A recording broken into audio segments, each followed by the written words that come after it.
Good morning and welcome to the Point. The fallout from the remarkable election just passed continues. There are still many people who wonder just exactly what happened. The polls seem to indicate that Secretary Hillary Clinton was on a glide path to victory. Instead, it is now President-elect Donald Trump. Some people are still managing that information. We sat down to talk to the chairman of the Michigan Democratic Party to talk about his take. You've talked about this in that chair a dozen times. Turnout, right. Turnout, and elections matter. So let's go back. Right. Before we talk about the outcomes, let's talk about what we knew and what we thought we knew. We had been doing polling, you had been doing polling, the campaigns had been doing polling. Our best numbers were showing this at a 4 to 8, sometimes as high as 11% race, but pretty much in the last couple of weeks balancing down between 4 and 7%. And it looked like Secretary Clinton was in the lead. I'm going to give a scenario, and you can tell me I'm all wet here. But my first clue was when we got short notification that Donald Trump was coming back into the state after he had been here on a Monday in Grand Rapids. He was going to be in Sterling Heights on a Sunday with less than 24-hour notice. And then we had just had Secretary Clinton in the Detroit area at the Eastern Market on Friday. And then we heard she was coming back on Monday. And then we heard Trump was coming back Monday night, Tuesday morning. By then, it was clear something was going on. When did you first get a sense that Michigan was more in play than the numbers originally showed? Well, we had thought that it was in play for a while, but felt that we had a lead and we're going to win the state. I mean, we know what happened. We didn't. Donald Trump won. Republicans had a big night. But I think in that last 10 days, particularly right after the letter from the FBI was released, I think that accelerated a tightening that was already happening and really put Secretary Clinton on the defensive. It allowed Donald Trump to really grab onto the message that he had been delivering against Hillary Clinton, for better or for worse. But I think that's when it really started to tighten. And then in that last weekend, I think both sides knew it was going to be close. We were still felt that the data that we had and the research was showing that we were in a position to win.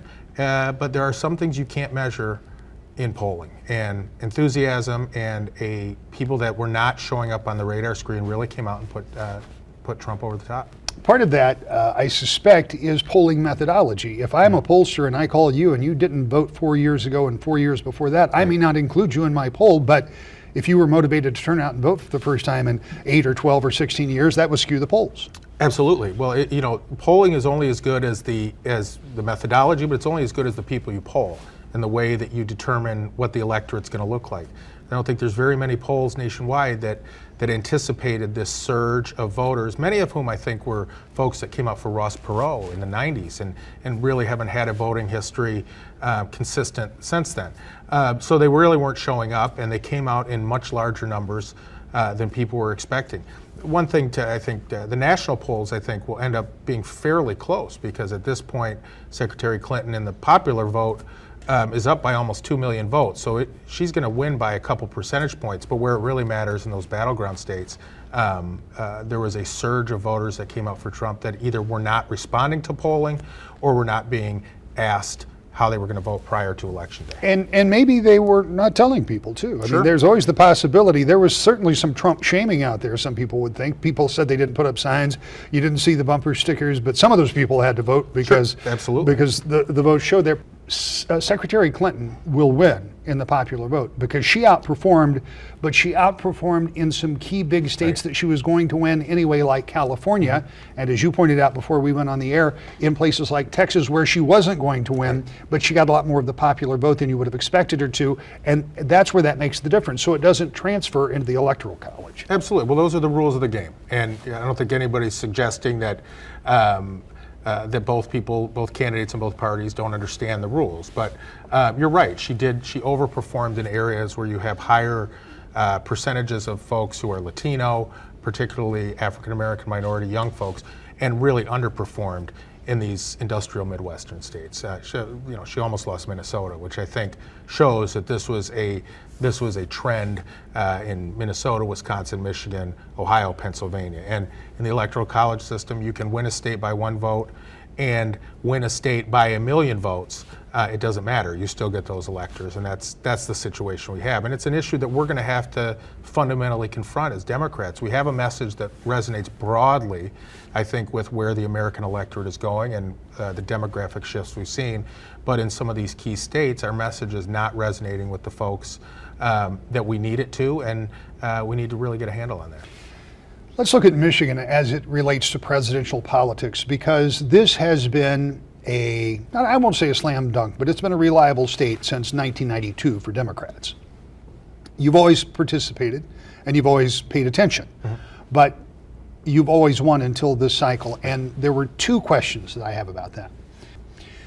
The two questions I have about Michigan begin with primary.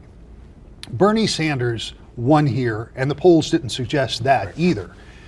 Did you take away anything from that as the chairman of the party, or did the Clinton campaign look at Michigan differently after that? Well, they did. And we were very forceful in letting them know that the campaign strategy that they had in the primary we didn't think was adequate for the state, that you have to compete in all parts of Michigan. Where Senator Sanders ran up the vote to win the primary was areas outside of Metro Detroit. And her campaign at that time was focused there. Now, to her credit, she did expand. We had campaign presence all around the state. In fact, she overperformed in this media market compared to what Democrats normally do in a traditional year. But I would go back to one point about Michigan. I think we were spoiled a little bit by President Obama with the kind of major victories he scored in 2008 and 2012. If you go back to 2004 and 2000, very hard-fought elections with Senator Kerry and Vice President Gore on the Democratic side. And while we did carry the state, it was less than 5 points each time and 3 points in 2004. So I think Michigan is reverting back to where it has normally been as a battleground state with a slightly Democratic tilt. But in 2012, a lot of those folks that we've counted on in the past, I think, did not resonate or did not respond to Secretary Clinton's message, and for whatever reason that we need to figure out, responded to Donald Trump's. How much of the Sanders victory and/or how much of the Trump victory, and maybe you can't tell yet, if any, goes to the message of trade policy? Because Michigan obviously has felt like it has been, many people in the state feel like they have been economically negatively impacted by NAFTA and other trade agreements that were crafted by both parties, by the way, but in the case of NAFTA was finally passed and signed by President Clinton. Did that play into it? I think so. Look, we're going to take a time here to really dig through the data, not just and look at the numbers, but actually have conversations with people to find out what really motivated them this year. But I don't think it's any stretch that trade policy was important, but I think it was more important as a symbol of a system that seems to be rigged against the little guy and only benefits people at the top. Donald Trump was able to turn that message on its head and kind of take what has been a Democratic message for a long time and fold it into his campaign. And I think Senator Sanders perfectly diagnosed the problem. Secretary Clinton struggled with that one, and I've talked to folks who said, we heard what she said on TPP, we heard what she said on NAFTA, but we just didn't know if we believed it. And that's partly something we have to figure out. It's partly something that's unique to the candidate, but the policy and what it represents about people's economic anxiety and feeling that the system is stacked against them, I think is something we would be foolish not to look at and emphasize even more. It is a interesting conversation that you and your fellow party chairman are going to have not only within your state, but at the national level to find out what happens next. Right. And Bernie Sanders is going to be part of that conversation by the fact that he performed better, my words, better than most people would have believed he would have in this environment, running against a candidate with a long trail of organization, and Sanders, who had never run it for anything beyond a U.S. Senate seat, which is not unimportant, but a relatively small state, and this was a national campaign. So if he does have a vote, and we know that there are things that he feels passionately about, how much of the narrative for the party goes Elizabeth Warren, Bernie Sanders, at a time when many Americans were voting perhaps in a more right-leaning direction in this election cycle? I think it's going to be pretty hard to analyze this election and say that people chose kind of a right-of-center path, because the Trump message, for all of its kind of confusion and sometimes contradictory statements was not a traditional Republican message on trade policy, on infrastructure investment, on particularly on infrastructure investment, and that's $1 trillion he's talking. And his message, we'll see if he's able to keep with it, on protecting Social Security. This has been at odds with where the Republican Party, the establishment, has been for a long time. So I don't think that's where this election came down, that people chose the right path. They're frustrated with the system.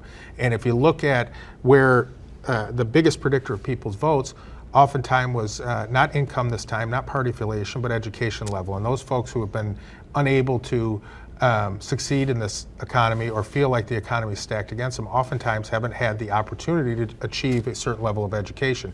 So we've got to be very careful as we sort through this. I think this was a more populist message, one that Senator Sanders embraced, one that people like Elizabeth Warren have been talking about, where this is less about right versus left, but about the top versus the bottom.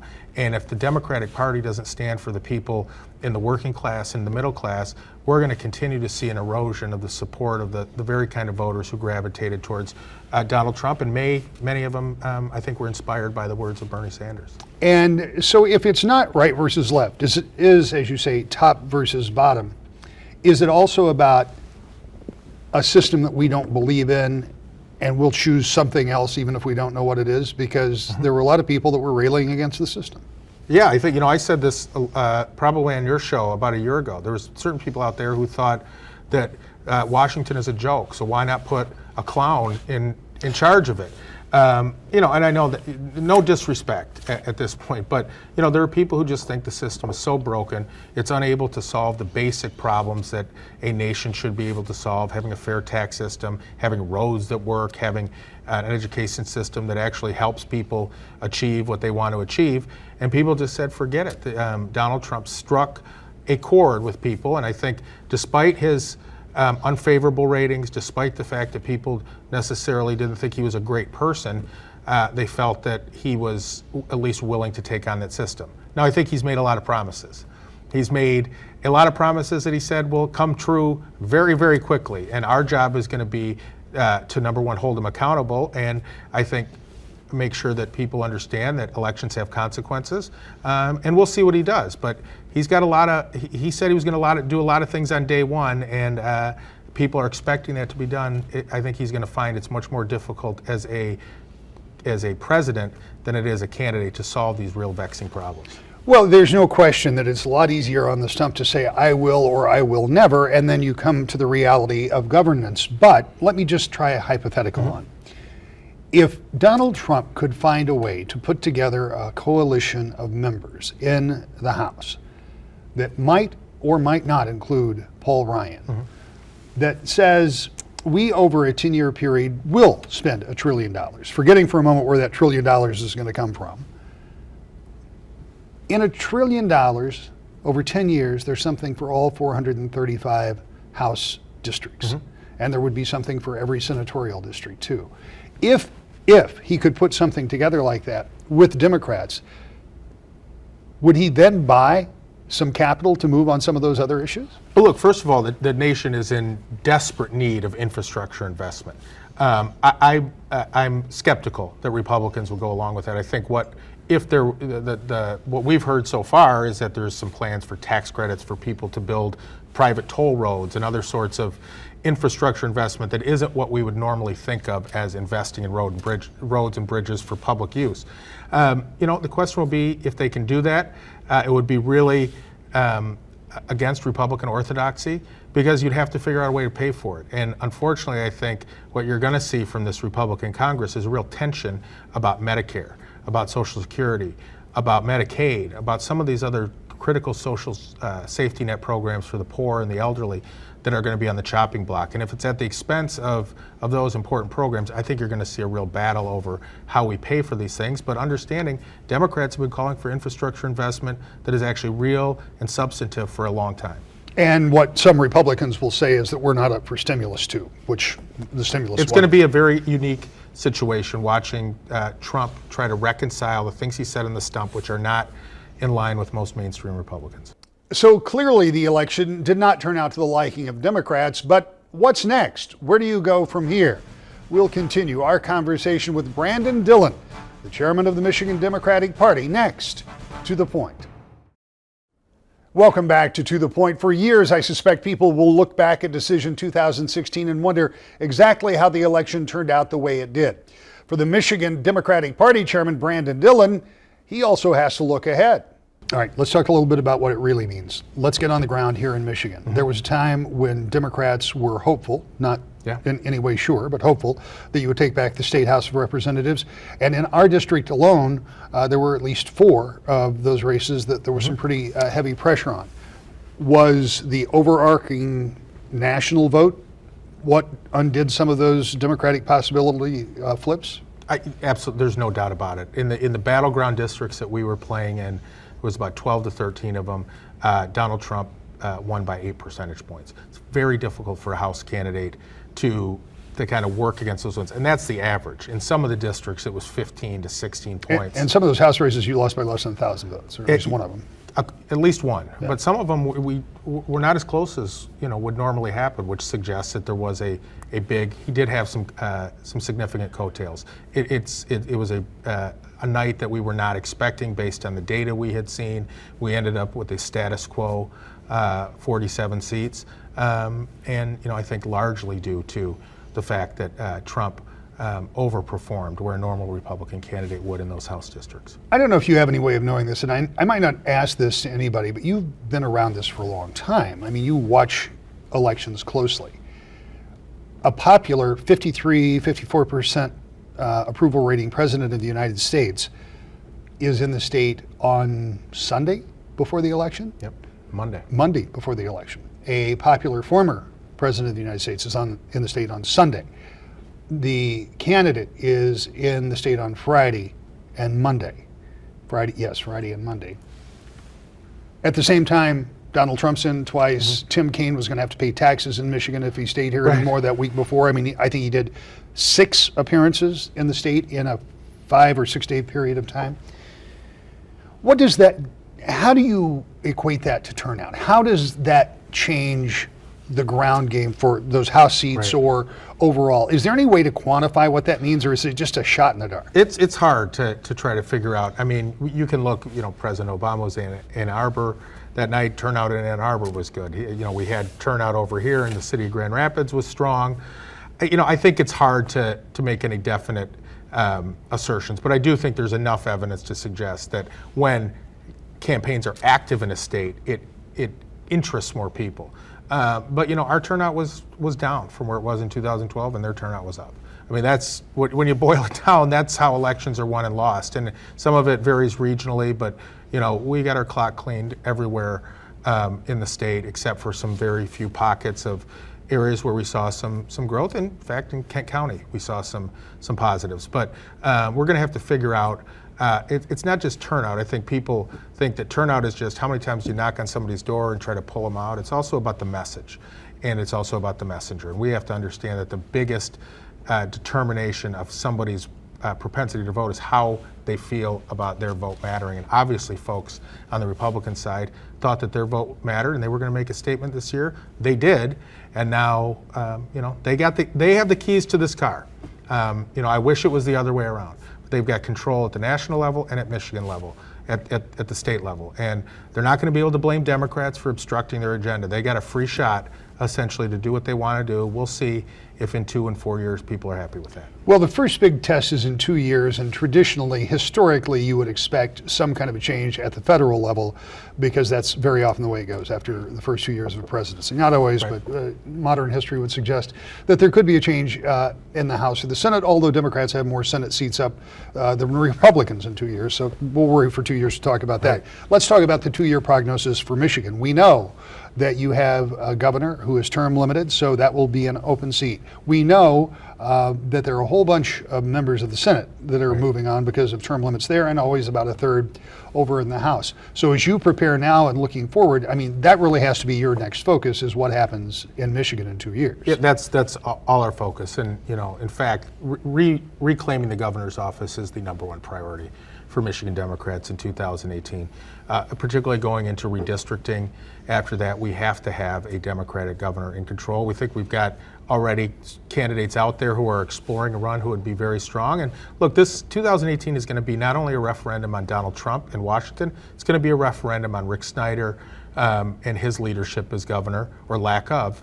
And I think Donald Trump talked about draining the swamp in Washington. I think you're going to see people who are fed up in 2018 with the kind of way that Lansing is run, and the similarities between the corruption and disparities in policy in Lansing and what you saw in Washington, D.C. So we're working very hard to organize, and everything we're doing now is geared towards 2018. 2020, we'll worry about that after the next election. With the exception of the fact that you will be involved in the national conversation, one of those national conversations, that's why I brought Senator Sanders up earlier.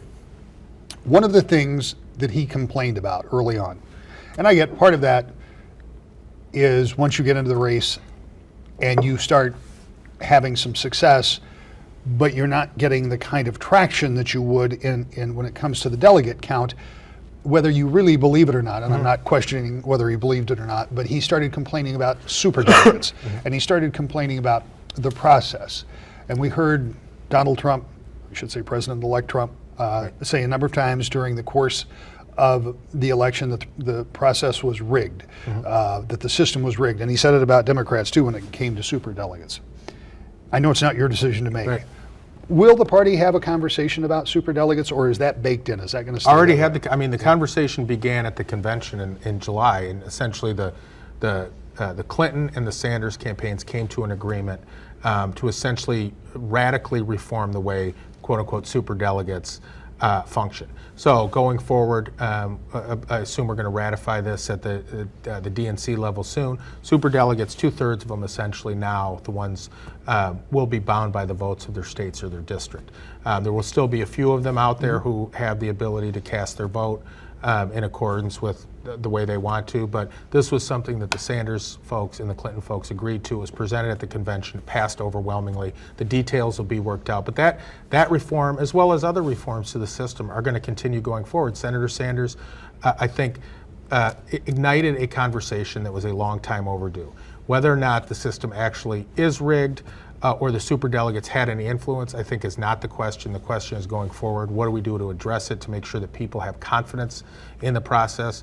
I'm looking forward to be a part of that conversation and make sure that we're off on the right foot.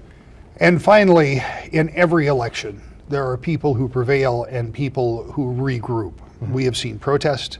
We have seen people, some of them that may have participated in this process for the first time, that were very upset about the outcome of it. All of which within their rights. However, in a peaceful transition of power and going forward, there has to be some continuity. What's your message for supporters of Secretary Clinton, Senator Sanders, Democrats in general, who are understandably unhappy, but find themselves in this situation anyway? Well, I'm going to paraphrase the great labor organizer Joe Hill. Don't mourn, organize. Take a little time, but I think that time is over now. A week, regroup, get your boots back on. We got a lot of work to do. Protesting is a healthy part of our democracy, and I think it's an outlet for people who are frustrated. But we've got to take the energy that people have. People who are frustrated may not participate in this election. People who didn't really understand the consequences need to come together. We need to all unite. 2018 is going to be a critical year in Michigan. It's going to be an important year as a referendum on the Trump presidency. So, we don't have a choice. We dust ourselves off, we get back to work, we come back stronger. That's what I'm hoping we'll be able to do. When we come back, we'll look ahead to some future To the Points. In addition to a new president of the United States, there will also be a number of new lawmakers in Lansing representing you. There are at least 10 new faces going from our viewing area alone. And in the next few weeks, we'll be introducing you to those lawmakers as well as other shows. So I hope you'll join us each and every Sunday morning as we continue to tell you about the very latest To the Point.